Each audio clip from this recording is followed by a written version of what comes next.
Bueno, vamos a... hoy quiero terminar. La vez pasada, la última vez que compartí acerca de Job y les introduje un poco acerca de Job, quién es Job y cuáles son las lecciones que aprendemos de él. Y hoy quiero usar su historia para hablar acerca del hecho de que Dios bendice a los humildes, ¿sí? Entonces, el trabajo de nosotros esta mañana acá es preguntarnos si realmente somos humildes. Humildes no de acuerdo a nuestro estándar o nuestra norma, sino que de acuerdo a lo que Dios dice que es la humildad. Entonces, la última vez, después hicimos esta introducción y aprendimos que en sí responde. Dios escucha nuestras oraciones y Dios nos responde. Y también aprendimos de que Job, después de tanto esperar, se asombró no solamente del hecho de que Dios le haya respondido, sino que cómo le respondió. ¿Sí?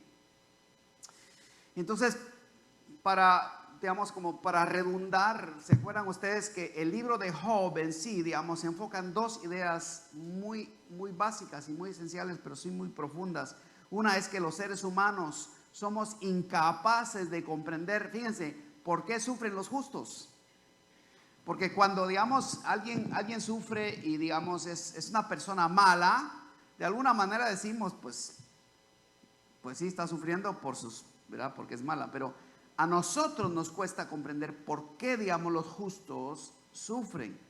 Y ese es el tema, uno de los temas. El otro es que debemos confiar en la sabiduría de Dios sobre cómo maneja Él las complejidades de la vida, ¿sí? Este es el libro, se enfoca en esas dos ideas, ¿verdad? Una es que nos cuesta o quizás no podemos comprender por qué razón sufren los justos. Y la otra es que debemos confiar en Dios, en la soberanía y en la sabiduría de Dios para manejar las complejidades de la vida, ¿sí?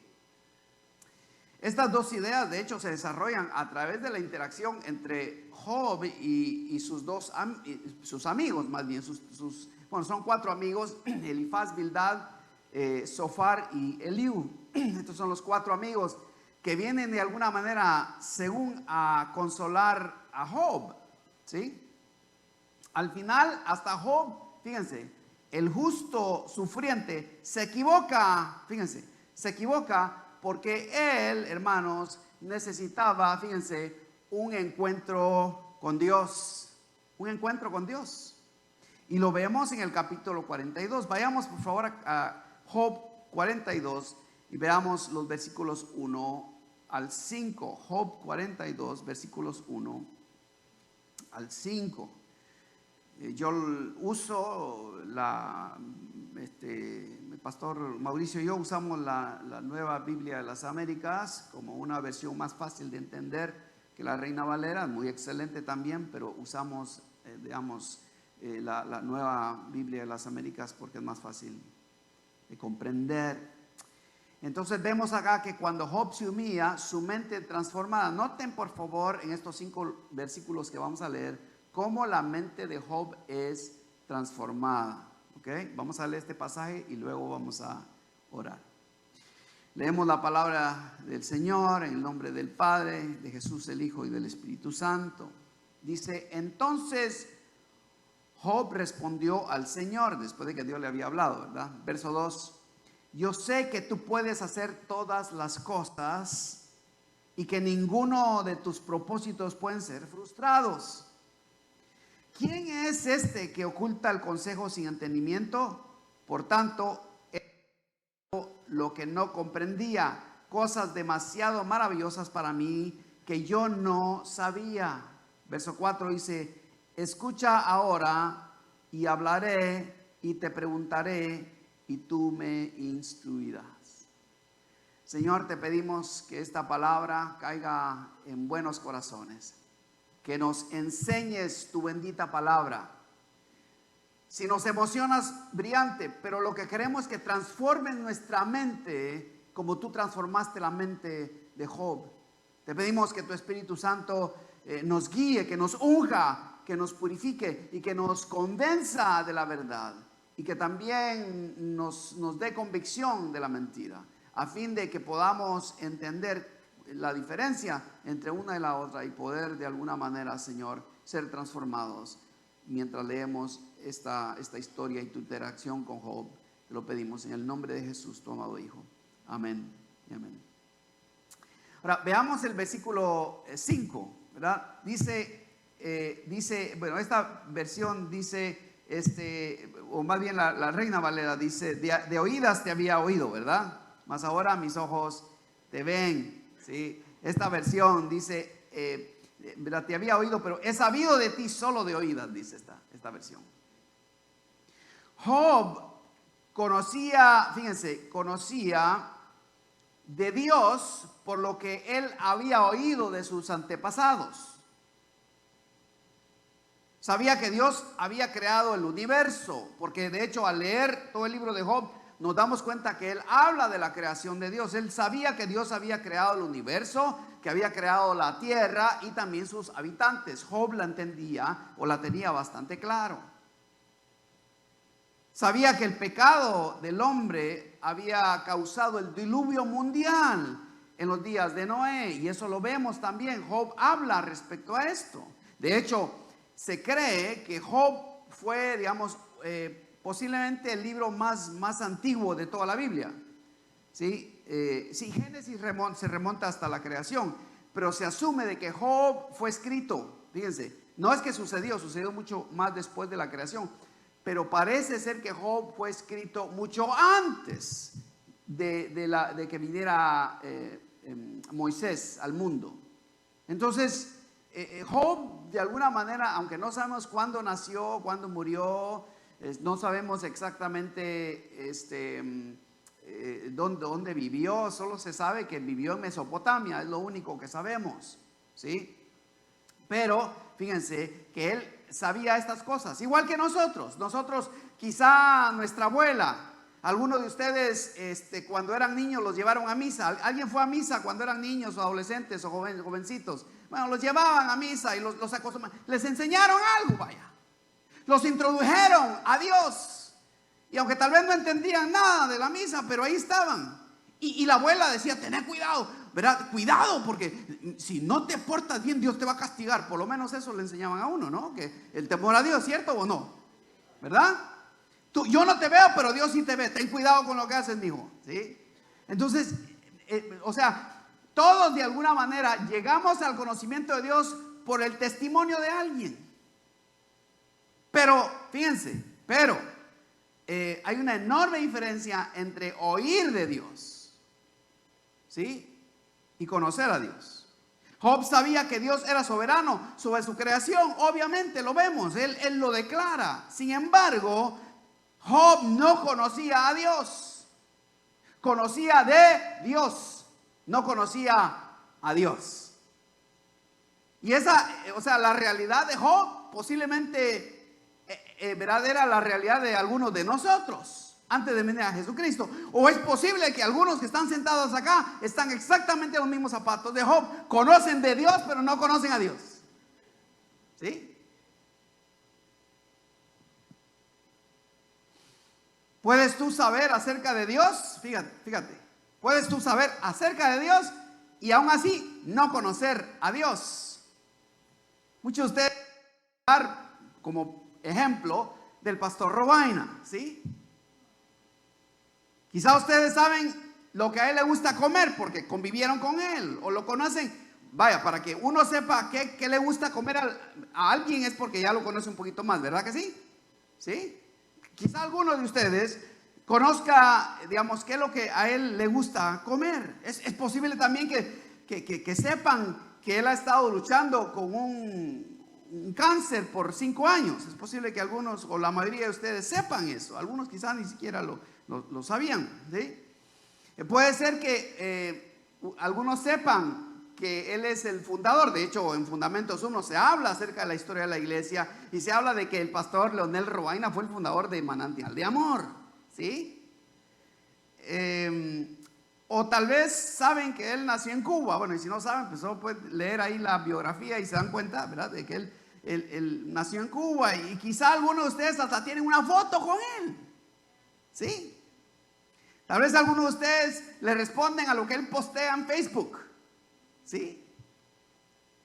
Pero quizá lo que algunos de ustedes saben de él puede ser a través de la experiencia de otra persona, que le han contado que le gusta comer, que le han contado acerca de sus dificultades de salud, que le han contado acerca de sus hazañas, pero tal vez no lo conocen personalmente. Algunos de ustedes lo han visto, digamos, lo han visto solamente por video, no lo conocen personalmente, ¿sí? Otros sí lo han conocido, le han estrechado su mano, ¿verdad?, cuando él estuvo acá como pastor, ¿sí? Sin embargo, hermanos, eso no significa que conocemos al individuo. Conocemos al pastor, por así decirlo. Sabemos de él. Quienes lo conocen más a él son sus hijos y su esposa. ¿Aló? Igual que nosotros, ¿verdad que sí? Porque hay que vivir con él para saber quién es él. Hay que vivir con ella para saber quién es ella. Entonces, lo mismo es con Dios. Nos pueden contar de Dios. Y esto era el asunto de Job. Job sabía acerca de Dios, pero no lo conocía personalmente. Nunca había tenido un encuentro personalmente con Dios. Y fíjense, y era un hombre muy recto, muy perfecto. Y le alababa al Señor y le ofrecía sacrificios. Y le daba sus diezmos y sus ofrendas. Y le ofrecía todo, pero aún así no conocía a Dios. ¿Sí? De la misma manera, tú puedes conocer mucho acerca de Dios y aún no conocerlo. ¿Sí? Ahora miren la segunda parte del versículo 5. Dice, esta versión dice, pero ahora mis ojos te ven. O la Reina Valera dice, más ahora mis ojos te ven. ¿Sí? Job, fíjense, había estado buscando a Dios, fíjense, porque nos damos cuenta que él adoraba a Dios, ¿cierto? Le ofrecía sacrificios, pensaba que sus hijos posiblemente habían pecado y le ofrecía sacrificio a Dios, rogaba por sus hijos, aún sin conocer a Dios, fíjense, porque aún así no conocía a Dios. Y quizá ahí está, digamos, cuando habla la palabra acerca de que Dios, de que Job era un hombre perfecto, se refiere precisamente a que pese a que conocía poco de Dios, con lo poco él lo honraba y lo adoraba.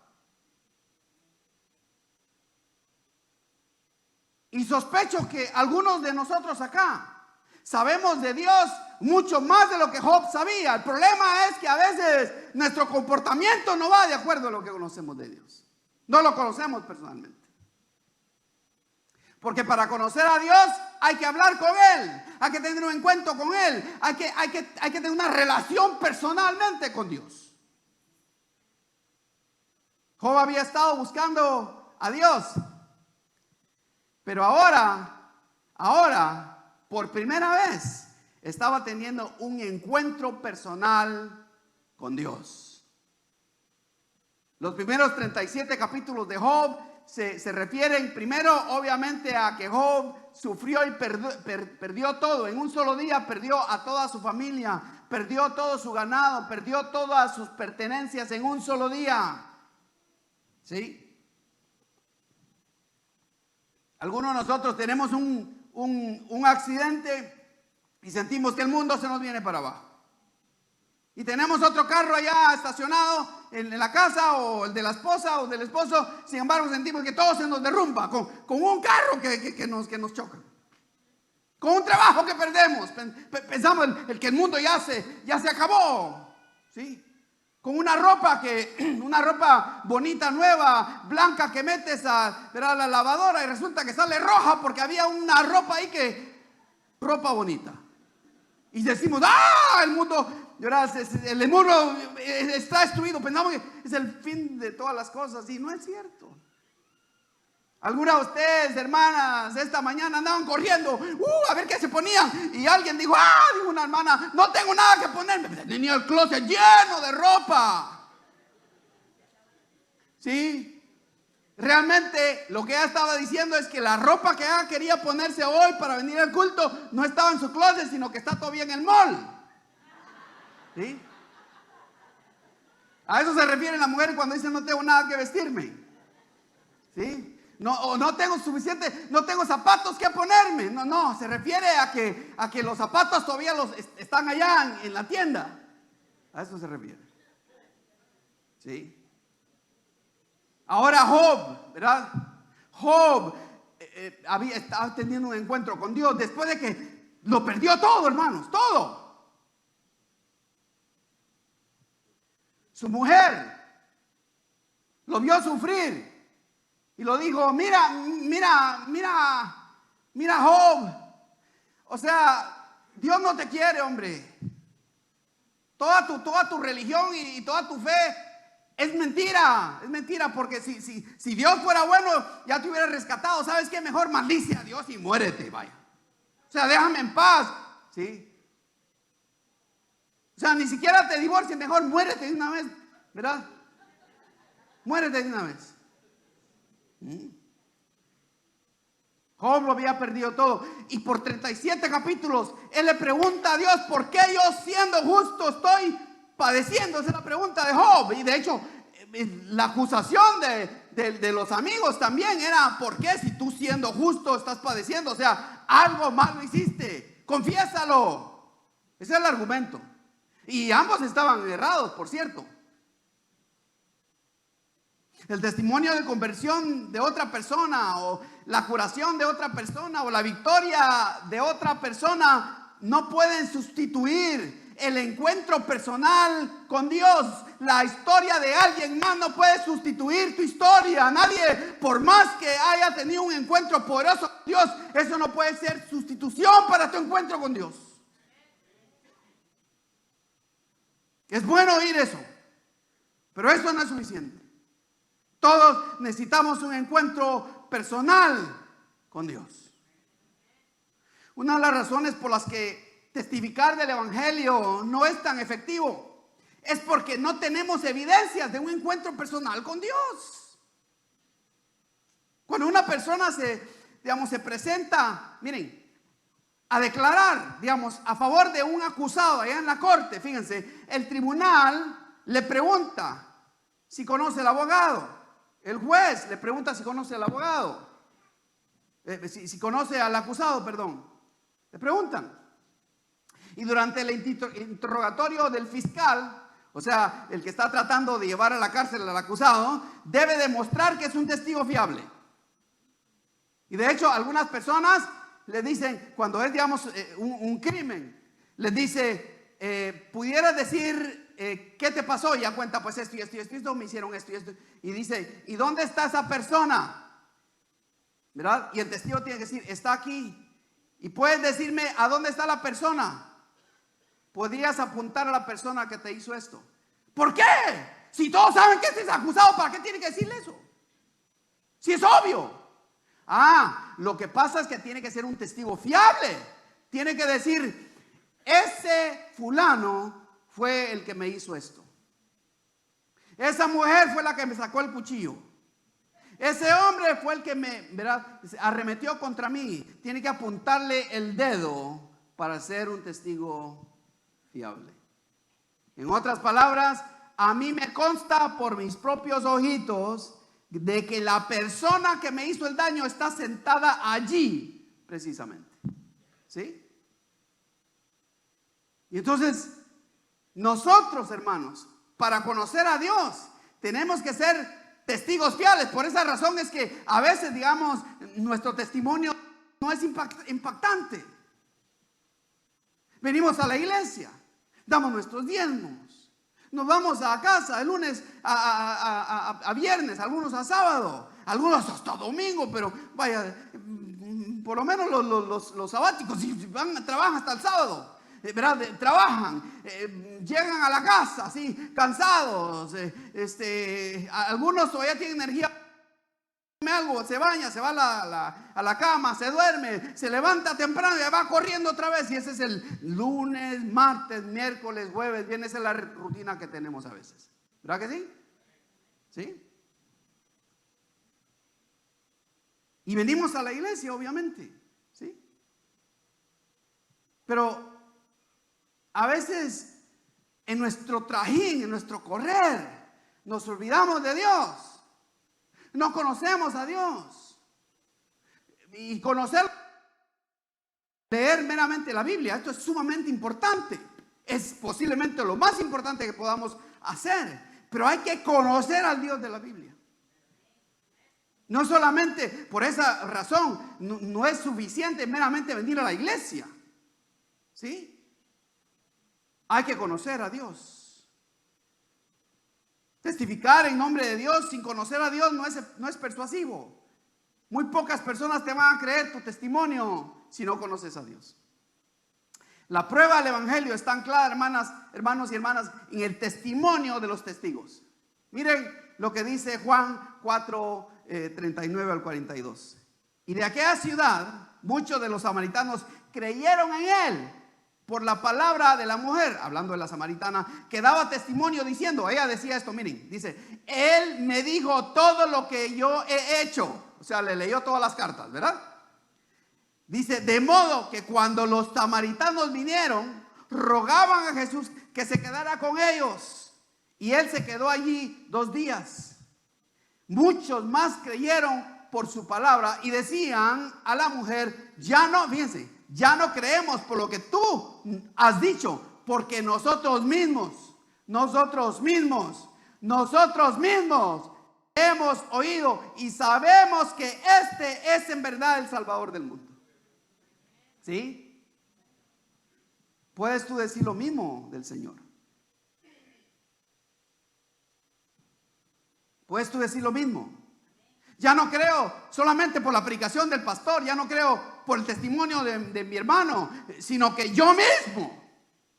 Ese es el encuentro con Dios. Yo mismo. 70 años después de que los samaritanos tuvieran el encuentro con Jesús, fíjense, 70 años, ya él había muerto, ya había resucitado. Pero Juan, fíjense, escribe como un testigo fiable de Jesús, fíjense, y de su testimonio. Miren lo que dice Juan acerca de Jesús. Él dice, lo que existía desde el principio, lo que hemos oído, lo que hemos visto con nuestros propios ojos, lo que hemos contemplado, lo que hemos visto y lo que han tocado nuestras manos. Esto escribimos acerca del verbo de vida, y la vida se manifestó, nosotros la hemos visto y damos testimonio y les anunciamos a ustedes la vida eterna que estaba en el Padre y se manifestó a nosotros. Lo que hemos visto y todo les proclamamos también a ustedes, para que también ustedes tengan comunión con nosotros. En verdad, nuestra comunión es con el Padre y con su Hijo Jesucristo. Noten de nuevo las palabras de Juan cuando él escribe su primera carta. Él le dice, nosotros somos testigos. Vimos, lo sentimos, lo oímos, caminamos con él, vimos su gloria, oímos sus palabras, sentimos su ternura, oímos sus juicios, oímos sus leyes, podemos explicarles sus expectativas porque lo oímos personalmente. Ahora mi pregunta es, ¿puedes tú decir lo mismo? ¿O todavía estás contando la historia de tu mamá o de tu papá o de tu hermano o de tu hermana o de tu esposa o de tu esposo? De que te contaron, que has oído de Dios. Querido amigo, si no has tenido un encuentro con Dios, como lo hizo Job, hoy es para hacerlo. Hoy puedes tú conocer al Señor. Hoy puedes tú tener un encuentro personal con Él. No solamente lo que te han contado otros, sino conocerlo a Él personalmente. No puedo recordar el sentimiento de la noche cuando conocí a Jesús a los 8 años. Tenía 8 años cuando yo conocí a Jesús, pero lo tengo grabado en mi mente, en mi memoria, más claramente que un tatuaje. Recuerdo al peluquero que estaba a mi izquierda, que tiró su caja de cigarrillos cuando vino al frente aceptar a Cristo Jesús, recuerdo todavía a este hombre porque era el barbero del pueblo. Lo recuerdo. Recuerdo un momento. No sé el sentimiento, realmente estaba muy chico para recordar algo que yo sienta, pero lo que yo recuerdo claramente es el momento cuando yo pasé al frente a aceptar a Cristo Jesús a los 8 años. Recuerdo a este hombre, recuerdo las manos del predicador, grandotas, era de Minnesota, era un misionero allá en mi país, y me dijo: Dios te bendiga, hijo, Dios te va a usar un día. Eso es lo que recuerdo. Yo lo recuerdo como si fue ayer. Lo tengo acá, tatuado en mi corazón. Me quema el alma cuando pienso. Y recuerdo un momento cuando vine a Cristo Jesús. Nunca lo he olvidado, nunca lo he olvidado. Lo recuerdo frecuentemente cuando el diablo viene y me quiere azotar con mentiras y me quiere denigrar. Le recuerdo tanto al diablo como a mi propia mente de que yo he aceptado a Cristo Jesús, bendito el Padre y Señor de la creación. Lo recuerdo. Otros aquí sentados pueden decir que sintieron como un terremoto, otros como un relámpago, otros no sintieron nada, que no hace su testimonio menos efectivo. Amor, otros sintieron compasión, otros se sintieron pecadores, otros se sintieron, ¿verdad?, ligeros, su corazón ligero. ¿Qué has sentido tú? ¿Qué puedes tú testificar acerca del momento en que aceptaste a Cristo Jesús? Entonces, a la luz de eso, la pregunta viene: ¿cómo sabes que has tenido un encuentro con Dios? ¿Cómo sabes? Bueno, Job nos lo dice. Miren, el verso 6 dice, el verso 6, Job 42:6 dice: por eso me retracto y me arrepiento en polvo y cenizas. ¿Cómo sabemos que Job conoció o tuvo un encuentro con Dios? Porque se retractó, se arrepintió. Por eso sabemos que hemos conocido a Dios. Job se humilló a sí mismo. No esperó que un ángel le pusiera la pata en la cabeza como algunos el día de mañana cuando llega a la presencia de Dios, porque toda lengua ha de confesar de que Cristo Jesús es Señor nuestro. Y un día un ángel con su patota enorme tendrá que ponerle su pata en la cabeza de la gente que no quiere humillarse y le va a decir: te humillas ante Jesucristo porque Él es tu Señor, aunque no lo aceptes, aunque no lo hayas aceptado, es tu Señor.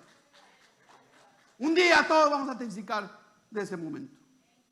Job, sin embargo, se humilló. No esperó que la patota del ángel se le pusiera en la cabeza. No esperó que Dios lo humillara más de lo que ya lo había humillado, porque efectivamente lo había hecho. Él dice: por eso me retracto. Lo que él está diciendo es: me equivoqué al pensar que yo era mejor de lo que soy. Porque algunos están acá o me están viendo por este medio y piensan mejor de ellos de lo que realmente son. Porque todos tenemos esa tendencia. Todos queremos que nuestra familia sea la mejor familia, que nuestros hijos sean los mejores hijos, que nuestra esposa sea la mejor esposa. Y no me refiero a aquel que anda ahorita buscando un abogado, a ese no me refiero. Me refiero a aquel que está comprometido, a aquella mujer que está comprometida. Todos queremos lo mejor de nosotros, ¿verdad? Queremos representarnos a una luz mejor, pero hermanos, no somos tan buenos como pensamos que somos. ¿Aló? No somos tan buenos, mis hermanos queridos. Todos nosotros acá somos capaces de lo peor. Si las circunstancias están, ¿verdad?, se reúnen de alguna manera, todos acá somos capaces de hacer lo peor. Todos. Empezando conmigo. Y atrás lo tengo a usted de mí. Igual, todos estamos en la misma línea. Todos somos capaces. Job dice: me retracto, es decir, él está diciendo: me equivoqué, pensé demasiado de mí, pensé que yo era mejor de lo que soy. En realidad, perdóname, oh Dios, me retracto de tener, ¿verdad?, una idea muy así, ¿verdad?, muy exuberante de mí. El pastor Rico hablaba de las dos cosas. Aquellos que están bajos necesitan levantar la cabeza, y aquellos que se sientan erguidos necesitan bajar la cabeza, ¿verdad? Todo depende de dónde estás. Pero en este caso Job se retracta porque él había pensado mejor de sí mismo, de él. Luego él dice: me arrepiento en ceniza, en polvo y en ceniza. Si toda la protesta contra Dios sobre su sufrimiento era como si estuvo viendo por meses su propio ombligo, como que si todo el tiempo estuvo pensando: ay Señor de mí, ay de mí, ay de mí, ay mi dolor, cómo me duele, me están haciendo, Señor, cómo me duele. O sea, era un drama, era una telenovela de la de Job. Y nosotros a veces no estamos muy lejos de Job.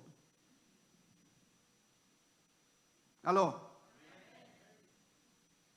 A veces no estamos tan lejos de Job. ¿Sí? Estamos obligados, viéndonos el ombligo todo el tiempo, viendo nuestra propia, mira, conmiserándonos nosotros mismos, viendo, como nadie nos extiende lástima, pues nosotros mismos nos le echamos, ¿verdad? Ay, pobrecito de mí, nadie me entiende, mi mamá no me comprende, mi esposo, ay, no sabe nada, mejor me hubiera quedado soltera, casarme, ay Señor bendito, mis hijos me han abandonado, mira Señor, aquí estoy sola, mira que estoy solito con mi ombligo.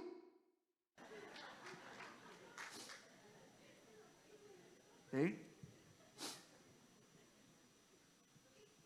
Pero ahora Job levanta su mirada a Dios y se arrepiente. ¿Sí? ¿Todo por qué? Porque conoció, tuvo un encuentro personal con Dios. Ya no le contaban. Ahora él conocía a Dios. Los orgullosos pueden leer, fíjense, pueden leer y oír acerca de Dios, pero nunca tendrán un encuentro verdadero y personal con Dios. El orgulloso no puede. Siempre está viéndose su ombligo. No levanta su mirada a Dios. Siempre está pensando que es mejor. ¿Sí? ¿Cómo lo sé yo? Porque algunos de ellos se quedaron viendo el partido hoy, creen que tienen el derecho de ignorar a Dios y quedarse viendo un partido, ¿sí? Ojalá que cuando llegues allá a Dios y te mueras, Dios no te tenga que ignorar, porque entonces sí, olvídate de partidos, ¿eh? Tú vas a sacar partidos si no te arrepientes. ¿Sí? El orgulloso, por más que quiera, no va a conocer a Dios. Por eso es que la diferencia entre el orgulloso y el humilde, hermanos, miren, es que Dios bendice a los humildes. Ahí vemos la diferencia. Vemos la diferencia. ¿Sí? Porque las palabras se las lleva el viento, pero la bendición de Dios es tangible y es evidente. Dios bendice al humilde. Antes de bendecir a Job, Dios trae a Elifaz, Bildad y Zofar. De hecho, Eliú, porque eran 4, ¿verdad? Ustedes saben. ¿Sí? Y los trae hasta el polvo y a las cenizas junto a Job. Los tiene que humillar. Miren ahí los versículos 7 al 9.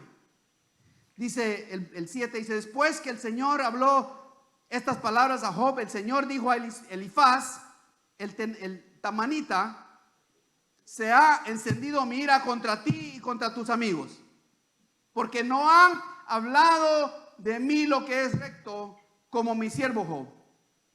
Y ahora pues tomen 7 novillos y 7 carneros, vayan a mi siervo Job y ofrezcan holocausto por ustedes, y mi siervo Job orará por ustedes, porque ciertamente a él atenderé, para no hacer con ustedes conforme a su insensatez, porque no han hablado de mí lo que es recto, como mi siervo Job. La segunda vez que lo dice. El 9 dice: y Elifaz el temanita, y Bildad el suita, y Zofar la naamita, y Juan el salvadoreño, y María la chapina, y Jorge el mexicano, fueron e hicieron tal como el Señor les dijo, y el Señor aceptó a Job.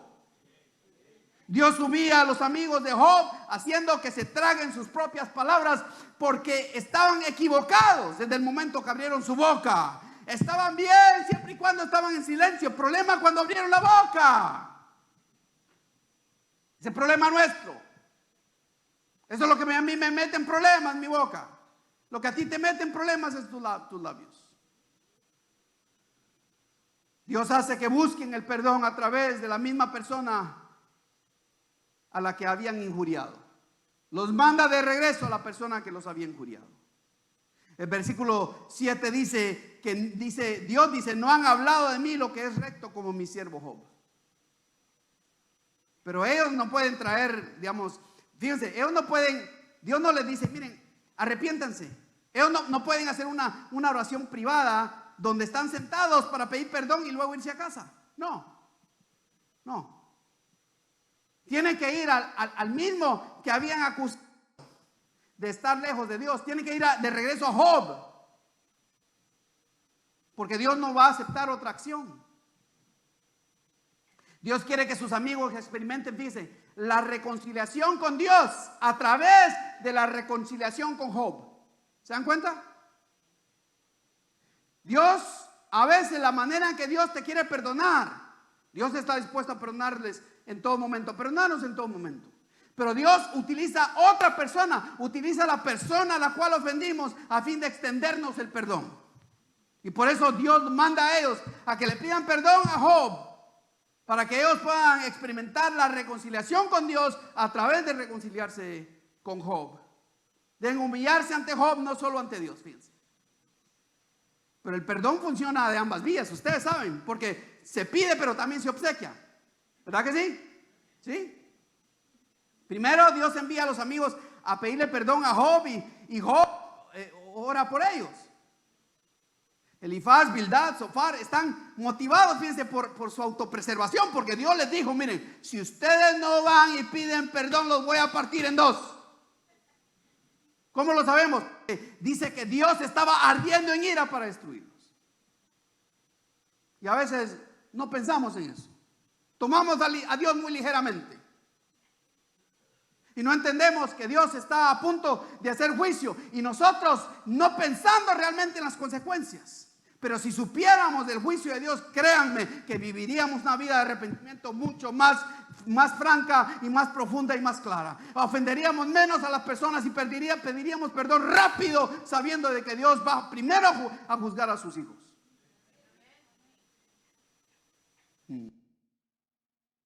Segundo, Dios prueba el arrepentimiento de Job, porque va de dos vías, ¿verdad? Primero prueba si ellos realmente están arrepentidos y que vayan a Job. Y segundo, Dios prueba el arrepentimiento de Job, a ver si realmente Job está verdaderamente arrepentido también de haberse retractado de sus palabras. Se le pide a Job que perdone, ame y ore por aquellos que abusaron de él mientras estaba enfermo y pobre. Fíjense, que en el momento que Dios le habla a Job, conste que en ese momento Job todavía estaba enfermo. Todavía, o sea, Dios no lo había bendecido todavía. Lo prueba antes de que venga la bendición. Pero eso es lo que nosotros primero queremos ver, la bendición de Dios. Que Dios primero nos bendiga. Y luego si Dios me bendice, entonces. Por eso a veces esos tratos que hacemos con Dios. Ay, Dios, Señor, si tú me bendices, yo te voy a... Si tú me bendices, Señor. Si me das ese trabajo, te voy a dar el diezmo. Mi hijo, si vas a ganar $10,000 ahí, ahorita que ganas $1,000 no puedes dar $100 al Señor. ¿Cómo crees que te vas a dar $1,000 después cuando ganes $10,000? Si me gano la lotería, mentira. Si de $100 no le das 10 a Dios, ¿cómo le vas a dar a Dios $100,000 de $1,000,000? Mentira. Primero queremos la bendición de Dios. Ese es el problema de la humanidad. Queremos ver a Dios primero, a ver qué hace por nosotros. Y Dios lo puede hacer. Pero si quieres encontrarte, si quieres un encuentro verdadero con Dios, tú tienes que dar el paso. ¿Sí? La lección para Job fue clara. La lección para Job. Porque si ustedes perdonan a los hombres sus transgresiones, también su Padre Celestial les perdonará a ustedes. Pero si no perdonan a los hombres, tampoco su Padre los perdonará a ustedes sus transgresiones. La contrición genuina, la humildad auténtica deben ser demostradas por tu disposición de perdonar a quienes han pecado contra ti, a quienes te han ofendido. De lo contrario, todavía estás en tu pecado. Si todavía tienes ese remordimiento, esa amargura en tu corazón, y no quieres perdonar, estás todavía en tu pecado. No vas a sobrepasar esa prueba, no vas a crecer. Tienes que perdonar. 5 amenes, ¿verdad? Porque esa es una píldora gruesa que tragar. ¿Sí? Amén. ¿Abandonarás las armas de la venganza y aceptarás los términos de Dios? ¿O seguirás justificándote como lo hizo Job al principio? Y que, pastor, usted no sabe lo que me han hecho. Job pasó el examen. ¿Lo vas a pasar tú? Él se quebranta ante Dios y de hecho ante sus propios acusadores. ¿Estás quebrantado tú también? ¿Quieres tú quebrantarte ante el Señor? Espero que sí. El versículo 9 diciendo, aceptó a Job, dice esta versión. La Reina Valera dice que el Señor aceptó la oración de Job. Déjeme concluir con esto. De hecho, creo que la Escritura nos ofrece una buena y perfecta conclusión. Yo no tengo que decir más excepto lo que la Escritura dice acerca en esta predicación. Mira la bendición de paz, de gozo, de alegría que Dios le da a Job cuando se arrepiente, cuando tiene el encuentro con Dios. Además, Dios duplica sus posesiones, y le da una nueva familia. Dios lo bendice ricamente, pero después de que pasa la prueba. Miren en los versículos 10 al 12. Esta versión dice: y el Señor restauró el bienestar de Job cuando éste oró por sus amigos, cuando éste o después de que éste oró por sus amigos. El Señor aumentó el doble todo lo que Job había poseído. Entonces todos sus hermanos y todas sus hermanas y todos los que habían conocido antes vinieron a él y comieron con él en su casa, se dolieron de él y lo consolaron por todo el mal que el Señor había traído sobre él. Cada uno le dio una moneda. Esta versión dice 11.4 gramos de plata y cada uno un anillo de oro. El 12 dice: el Señor bendijo los últimos días de Job más que los primeros, y tuvo 14,000 ovejas, 6,000 camellos, 1,000 yuntas de bueyes y 1,000 asnas. En otras palabras, fue muy rico, muy prosperado por Dios, por haberse